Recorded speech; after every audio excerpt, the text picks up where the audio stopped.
想簡單煮出日式風味嘅湯底，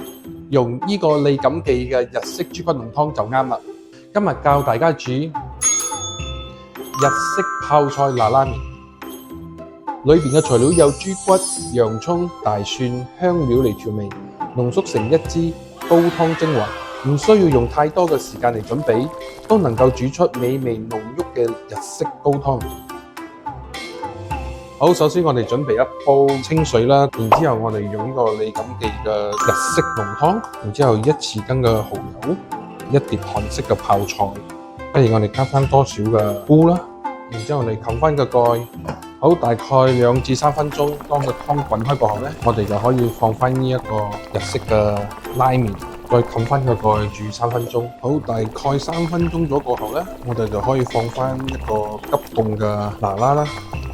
所以我哋再冚蓋佢煮多1分鐘，就可以準備上碟啦。加一啲切開嘅青葱啦、辣椒絲同埋少少嘅芝麻。